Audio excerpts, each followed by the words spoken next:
I think back to the first inkling of something being off. It wasn't a dramatic revelation or some Hollywood-style betrayal. It was subtle, a nagging whisper in the back of my mind that I tried to ignore. Jenna, my wife of 8 years, was always a driven, passionate woman, someone who could light up any room. Her work in consulting meant endless travel, and I never begrudged her ambition. I was her biggest cheerleader, or so I thought. While I stayed home working as a freelance writer, Jenna was out closing deals and making connections. Our life worked, at least, I thought it did. Whenever she returned from a trip, there was this glow about her, a sparkle in her eyes when she talked about her successes. But over time, that glow seemed to dim. Her stories of the road became shorter, her enthusiasm muted. I brushed it off as burnout. Then came the moments I couldn't ignore. Her late-night phone calls, the locked phone, and that distant look in her eyes during our conversations. I asked myself, am I imagining this? Or has something changed? But I didn't dare confront her. Not yet. One day, while Jenna was away on a trip, I received an anonymous text. Your wife isn't who you think she is. Look closer. Chills ran down my spine. I wanted to dismiss it as a prank, but something told me to pay attention. Over the next few weeks, I started noticing inconsistencies. Little things, like how her stories about her trips didn't always add up. The unease grew, but I stayed silent, hoping my suspicions were wrong. Then came the night I found the first real clue, a hotel receipt in her purse. It wasn't from the chain she usually stayed at, and the name on the reservation wasn't hers. It was an older man's. My chest tightened as I stared at the receipt, my mind racing with possibilities. I convinced myself it could be innocent, a mistake, a colleague's booking, but deep down, I knew better. That night, as I lay in bed, I couldn't shake the image of that receipt.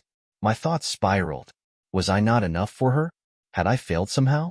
I promised myself I'd get to the truth, no matter how much it hurt. The days after discovering the receipt were some of the longest of my life. I kept replaying every interaction with Jenna in my mind, searching for clues I might have missed. Was it in the way she started dressing sharper for her trips? Or how she sometimes laughed at her phone, claiming it was a work thing? Every little memory felt like a piece of a puzzle I didn't want to solve. I couldn't bring myself to confront her, not without more proof. So I waited, trying to act normal, but inside, I was unraveling. It was a Tuesday evening when my world came crashing down. Jenna was on another business trip, and I was scrolling mindlessly through social media. My phone buzzed. It was a text from her. Meetings ran late. Going out with colleagues. Call you tomorrow, love you. I stared at the message, my stomach sinking. Her words felt hollow, robotic. An hour later, my phone buzzed again. This time, it wasn't a text. It was a call from an unknown number. I almost didn't answer, but something told me to pick up. Hello? I said hesitantly. At first, there was silence. Then I heard it, a deep, gravelly laugh. A man's voice. Oh, Jenna, you're full of surprises, he said, clearly amused. My breath caught in my throat. Before I could say anything, I heard her voice in the background. Stop it, Jenna said, laughing softly, her tone playful in a way I hadn't heard in years. You're going to get me in trouble. I couldn't believe what I was hearing. My wife was laughing, flirting, completely unaware that her husband was on the line, listening to every word. The man responded with something I couldn't make out, but Jenna's reply was clear as day. I told you, I can't stay too late. He'll get suspicious. My grip on the phone tightened as my heart pounded. I wanted to scream, to demand answers, but I was frozen, paralyzed by the weight of her betrayal. The man laughed again, then the call ended abruptly. They hadn't even realized their mistake. I sat there in the dim glow of the living room, my hands trembling. Every doubt, every suspicion, it all came crashing down. It wasn't just my imagination. She was cheating on me. With who? The older man on the hotel receipt? Someone else entirely? The questions swirled in my mind, but one thing was clear. The woman I thought I knew was gone. I stared at my phone, fighting the urge to call her back, to confront her immediately. But I knew I needed to keep my emotions in check. If I wanted answers, I had to be smart. I had to stay one step ahead. That night, I barely slept. Instead, I sat at the kitchen table, staring at the hotel receipt. It wasn't just evidence. It was the key to uncovering the truth. My love for Jenna was still there, buried beneath the pain and anger, but it was fading fast. All I could think about was revenge. The next morning, I woke with a plan. If Jenna wanted to play games, then I'd play too, quietly, methodically. I needed answers, and I needed them on my terms. So I started small, retracing her steps using the only clues I had, the hotel receipt and her habits. I called the hotel listed on the receipt, posing as Jenna's assistant. "Hi, I'm just confirming some details from Ms. Jenna Blake's recent stay," I said, keeping my tone casual. The receptionist was polite but firm. "I'm sorry, we don't share guest information without consent." I hung up, frustrated but undeterred. There were other ways to dig deeper. I spent the rest of the day scouring through our shared accounts, credit cards, bank statements, anything that might shed light on her double life. It didn't take long to notice a pattern. Fancy dinners, boutique purchases, even charges for a jewelry store. Things I hadn't bought for her and she hadn't mentioned. Each transaction felt like another knife in my back. Then there were the phone records. I scrolled through pages of calls and texts, noting one number that appeared repeatedly. More than mine, in fact. My chest tightened as I copied it into my phone. This had to be him. Fueled by a mix of anger and curiosity, I used a reverse lookup app to see if the number was tied to a name. When the search returned a result, my stomach churned. Richard Hensley. I didn't recognize the name, but a quick search revealed a lot about him. A high-powered lawyer, older, wealthy, and exactly the type Jenna might find irresistible. My suspicions were confirmed. This wasn't just a fling. This was an affair. That evening, as I sat in our empty living room, I debated my next move. Confronting Jenna outright was tempting, but it wouldn't give me the full story. I needed more. If she was lying to me, there was no reason to trust her to tell the truth now. So I decided to follow her. Jenna's return flight was scheduled for Friday evening. I knew her routine. She'd claim exhaustion and go straight to bed, avoiding any meaningful conversation. The next day, she'd inevitably find some excuse to step out, whether it was a meeting or an errand. I'd let her think I was none the wiser, all while preparing to see this Richard Hensley for myself. Friday came, and everything played out exactly as I'd predicted. Jenna arrived home late, greeted me with a perfunctory kiss, and mumbled something about being drained from the trip. She didn't even notice that I stayed unusually quiet during dinner, lost in my own thoughts. The next morning, as Jenna was getting ready, I casually asked, "Any plans for the day?" She hesitated. "Just a quick coffee with Monica. You know, work stuff." I forced a smile. "Have fun." As soon as she left, I was in the car, tailing her. My heart raced as I kept my distance, trying not to lose her in traffic. It didn't take long for her to pull into a high-end cafe. She stepped out of the car, dressed to impress, and my breath caught when I saw him. Richard. He was everything I wasn't. Older, suave, and exuding confidence. Jenna's face lit up as he greeted her with a kiss on the cheek. They laughed, oblivious to the fact that I was watching from my car, my knuckles white as I gripped the steering wheel. I watched them for what felt like an eternity, my emotions swinging between heartbreak and fury. Finally, they left together, heading toward a nearby boutique. That's when I made my decision. If she wanted a life of lies, I'd let her have it, for now. But I wasn't going to just sit back and let her destroy everything we'd built. This wasn't over. Not by a long shot. That night, Jenna returned home, a small shopping bag in hand and a smile that didn't quite reach her eyes. "Hey, I got you something," she said, placing the bag on the table. Inside was a tie, expensive and tasteful. Normally, a gift from her would have brought me joy, but now it felt like a distraction. A shiny token to keep me from asking too many questions. "Thanks," I muttered, forcing a smile. I didn't want to confront her yet. Not until I had every piece of the puzzle. Over the next few days, I played the part of the oblivious husband. I laughed at her jokes, joined her for dinners, and even indulged in one of our weekly movie nights. All the while, I kept my phone nearby, tracking her movements through the GPS app I'd secretly installed on her car. It wasn't hard. She had never been particularly tech-savvy, and she left her phone lying around often enough for me to set it up unnoticed. What I discovered was worse than I'd imagined. There wasn't just one man. There were two. Richard was the main player, the one she spent the most time with, but there was another name that popped up in her text logs, Greg. A younger man, likely a coworker, judging by their exchanges. I read their messages late into the night, my heart breaking with each flirty line. Jenna, can't wait to see you this week. I'll tell him I'm working late. Greg, same. Let's make it worth it, winky face. I couldn't believe it. My wife, the woman I had loved, trusted, and built a life with, was leading a double life. How long had this been going on? Had she ever loved me? Or had I just been a convenient placeholder in her carefully curated facade? I needed to know how deep this betrayal went. So I started piecing together a timeline based on her texts, receipts, and GPS data.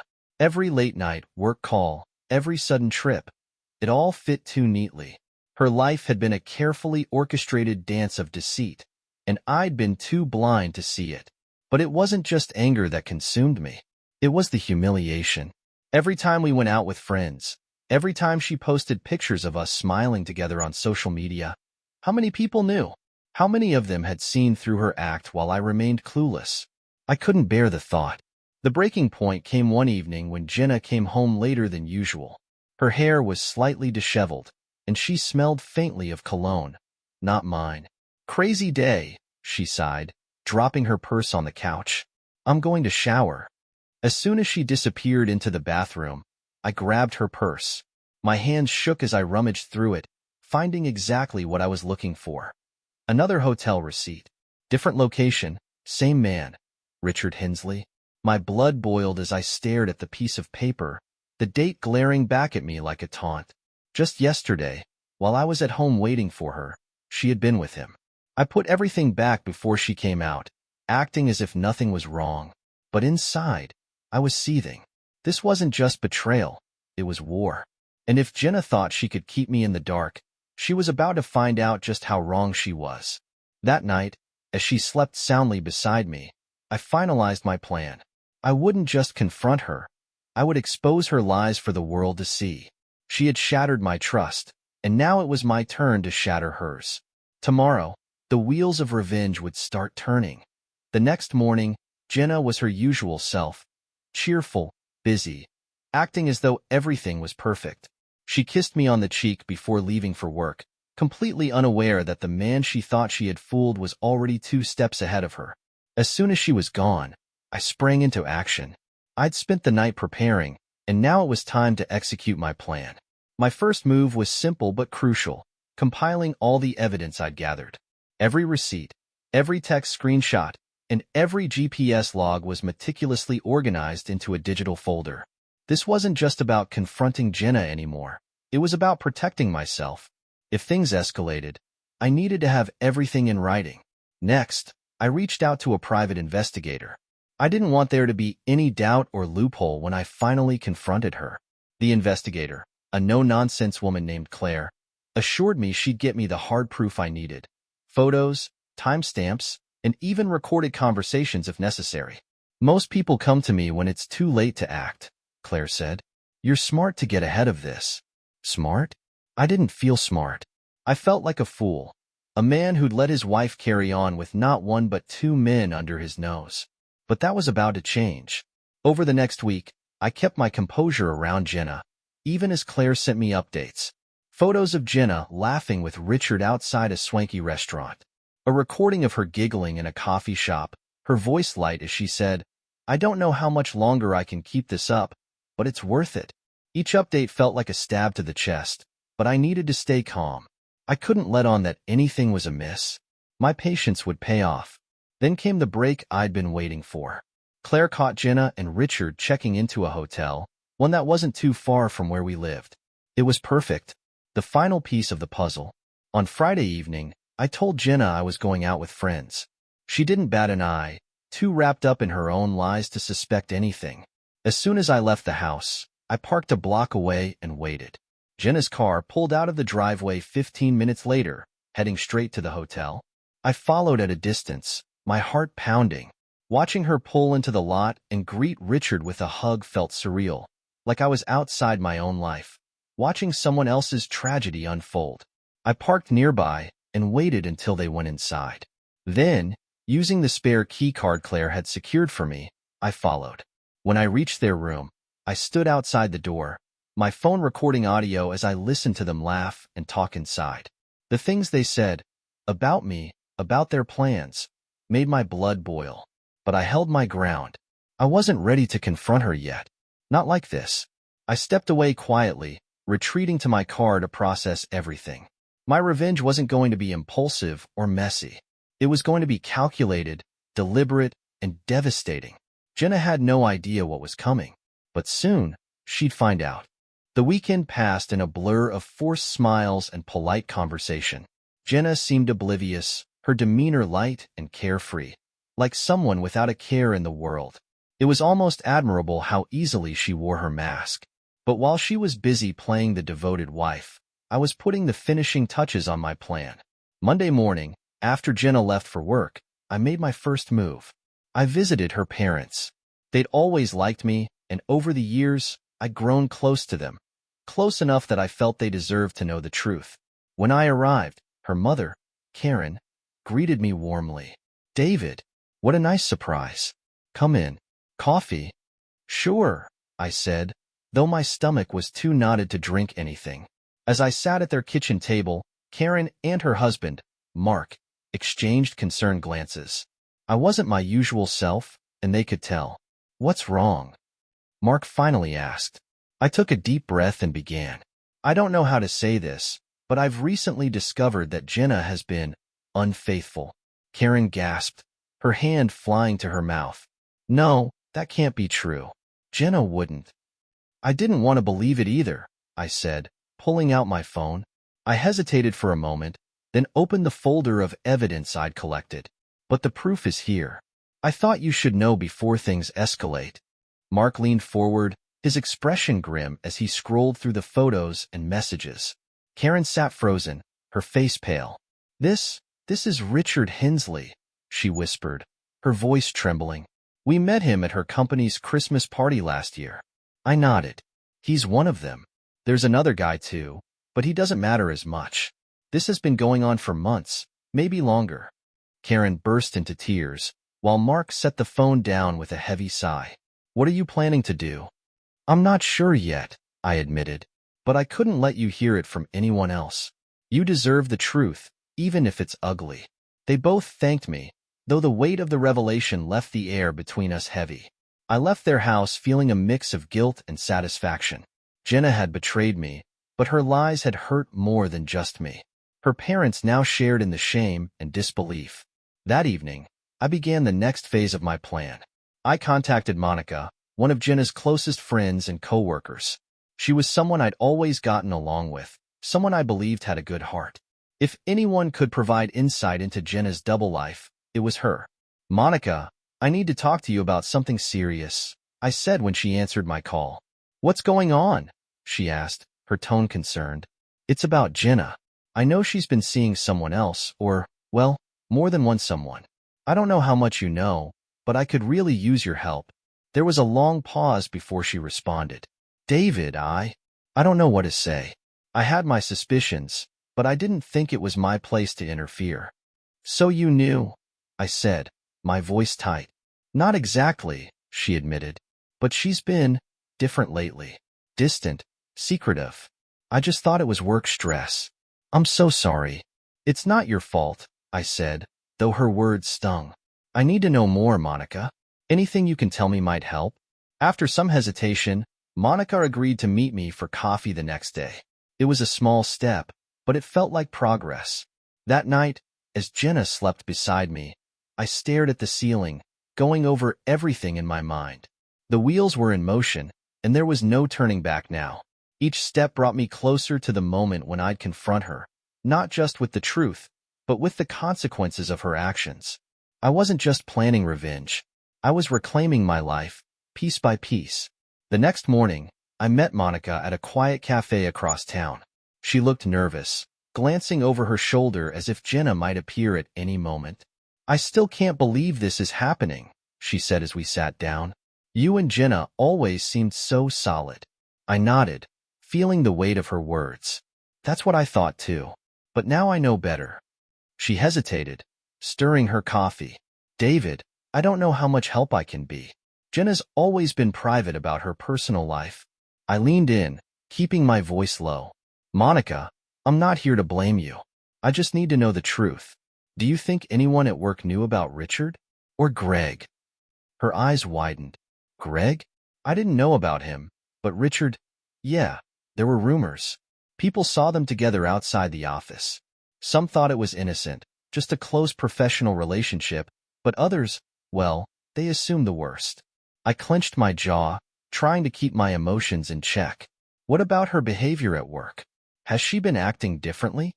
Monica nodded. She's been more distant lately, taking long lunches, leaving early some days. I thought it was burnout or something, but now... She trailed off, looking guilty. I appreciate you telling me this, I said, forcing a small smile. It means a lot.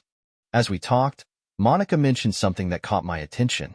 There was this one time a few months ago. Jenna was in a great mood, almost giddy. She said Richard had helped her land a big client. I didn't think much of it at the time, but now I wonder if that was code for something else. I filed the information away, thanking Monica for her honesty. As I left the cafe, I couldn't help but feel like I was getting closer to the truth. When I returned home, Jenna was already there, lounging on the couch with her phone in hand. She smiled up at me, as if nothing had changed. Hey, how was your day? Busy, I said, keeping my tone neutral. Yours? Same old, she replied, brushing a strand of hair behind her ear. Just a lot of meetings. I resisted the urge to call her out on the lie. Instead, I changed the subject, asking about her plans for the weekend. She mentioned a work retreat, something she'd brought up before. It was the perfect cover for her to see Richard, or Greg. I nodded along, pretending to believe her, but inside, I was seething. That night, I stayed up late, reviewing the evidence Claire had gathered. The photos, the recordings, the texts, it was all there, a damning portrait of Jenna's betrayal. But what struck me most was how happy she looked with them. It wasn't just physical. There was a spark in her eyes that I hadn't seen in years. It hurt more than I wanted to admit. The following day, I took the next step in my plan. I contacted Richard's wife. Her name was Eleanor, and from what I'd gathered, she was a well-respected woman in the community. I wasn't sure how she'd react, but I knew she deserved to know the truth, just like I had. When I called her, I kept my tone calm and measured. Eleanor, my name is David. I'm afraid I have some difficult news to share with you. It's about your husband and my wife, Jenna. There was a pause on the other end, then a shaky, "What are you talking about?" I explained everything, detailing the evidence I'd collected and offering to send it to her. She was quiet for a long time before finally saying, "Thank you for telling me. I need some time to process this." "I understand," I said, "but if you want to talk, I'm here." After we hung up, I felt a strange sense of relief. Jenna and Richard's perfect little bubble was starting to burst, and it was only a matter of time before the fallout began. That evening, I sat in the living room, staring at the framed photos of Jenna and me on the wall. Our wedding day, our vacations, our anniversaries, they all felt like relics of a life that no longer existed. But as painful as it was, I knew one thing for sure. I wasn't going to let her get away with this. The next morning, everything felt strangely calm, as if the storm brewing around us hadn't yet reached its peak. Jenna went about her routine with her usual grace, humming softly as she made coffee. Her obliviousness only fueled my resolve. While she was in the shower, I checked my phone for updates from Claire, the private investigator. There it was, a video clip of Jenna and Richard leaving the hotel together the night before. Claire's message was succinct. "Proof doesn't get more concrete than this. Let me know how you want to proceed." I stared at the clip, my emotions teetering between heartbreak and rage. It was one thing to suspect, but seeing the betrayal so plainly was something else entirely. Still, I couldn't confront Jenna yet, not until my plan was complete. That afternoon, Eleanor, Richard's wife, called me back. Her voice was steady, though I could sense the pain beneath her words. "David, I've seen the evidence. Thank you for telling me. I had my suspicions, but I didn't want to believe it. I know how you feel, I said, my voice soft. What are you going to do? I'm not sure yet, she admitted, but I won't let him walk away from this unscathed. Her determination mirrored my own. We agreed to keep each other updated, knowing that our shared pain was a strange kind of bond.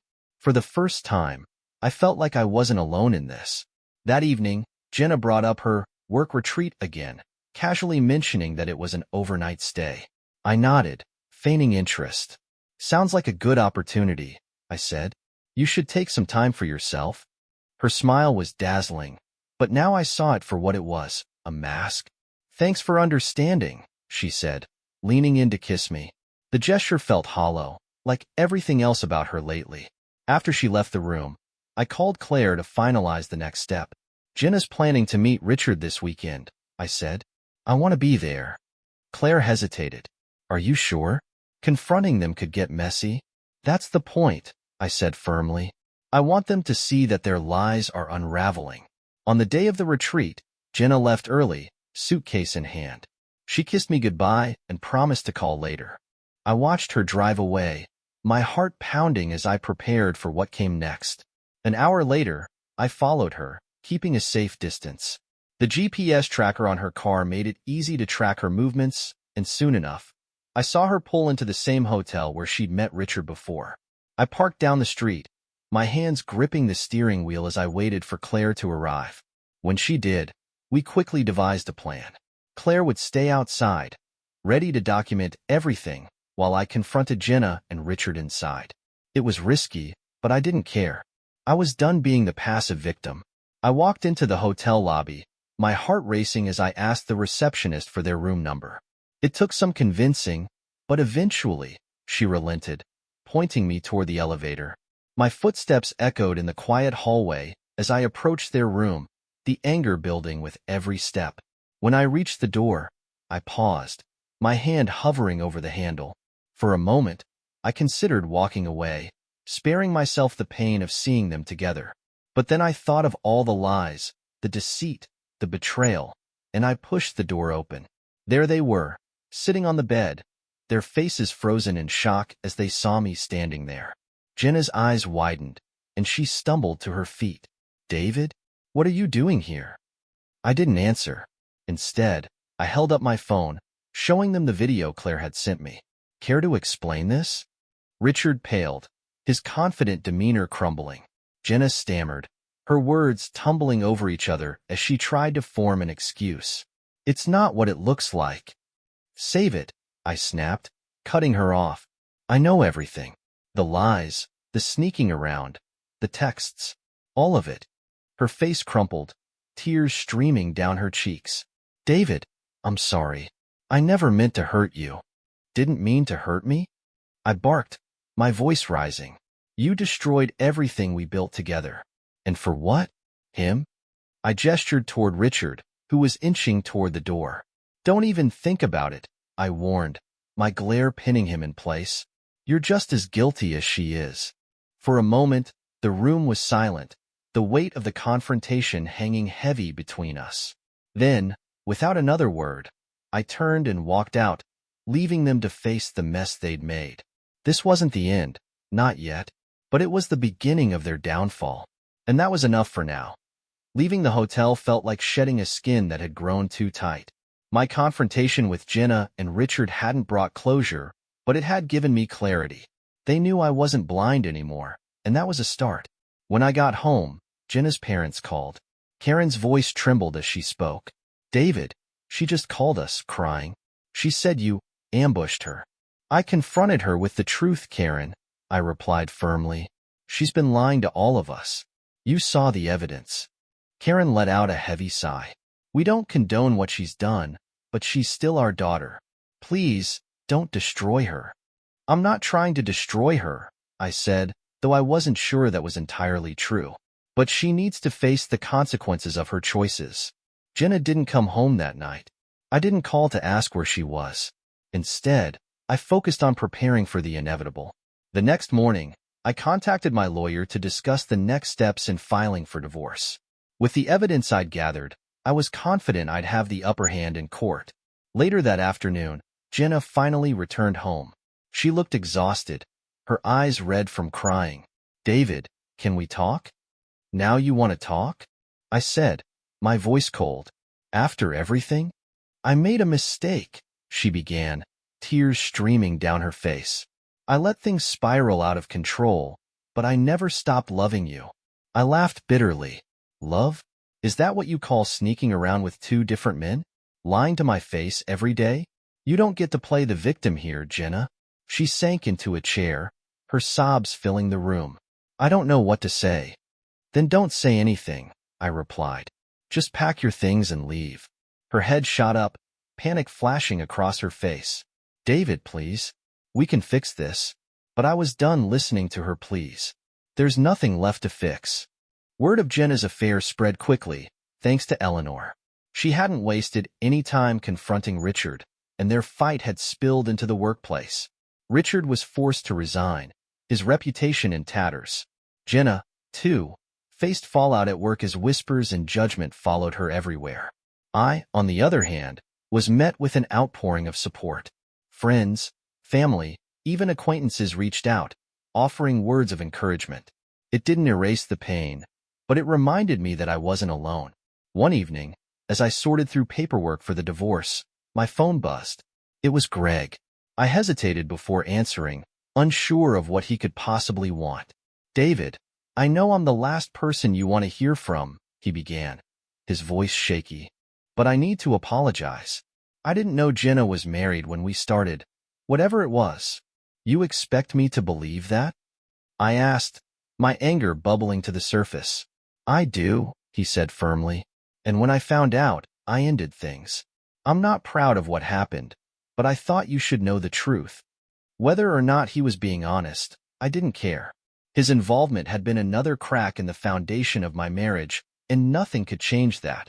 The divorce proceedings were brutal. Jenna fought to keep the house, arguing that she deserved it after all she'd sacrificed for our marriage. I countered with the mountain of evidence I'd gathered, and the judge sided with me. The house, along with most of our assets, was mine. Jenna moved into a small apartment, her once glamorous life reduced to a shadow of what it had been. She called me often, begging for forgiveness, but I never answered. Her voice had become a painful reminder of everything I'd lost. With the divorce finalized, I focused on rebuilding my life. But there was one last thing I needed to do. I compiled all the evidence of Jenna's affair, photos, videos, texts, and sent it to Richard and Greg's families. They deserved to know the truth, just as I had. It was a petty move, but it brought me a twisted sense of satisfaction. They'd helped destroy my marriage. It was only fair that their own lives were affected. Months passed, and slowly, I began to heal. Therapy helped me process the betrayal, and reconnecting with old friends reminded me of the person I used to be. I wasn't just a man defined by his failed marriage. I was more than that. Jenna, meanwhile, tried to mend her life. She reached out occasionally, asking for closure, but I refused to give her that. My silence was my final act of defiance, a way of taking back the power she'd stolen from me a year later. I found myself sitting in a coffee shop, meeting someone new. Her name was Claire, not the investigator, but someone I'd met through mutual friends. She was kind, funny, and understood what it meant to rebuild after a loss. As we talked, I realized that while Jenna's betrayal had shattered me, it hadn't destroyed me. I was stronger now, more resilient. The scars would always be there, but they no longer defined me. For the first time in a long time, I felt hope. Jenna had taken so much from me, but she hadn't taken everything. I still had my future, and it was mine to shape.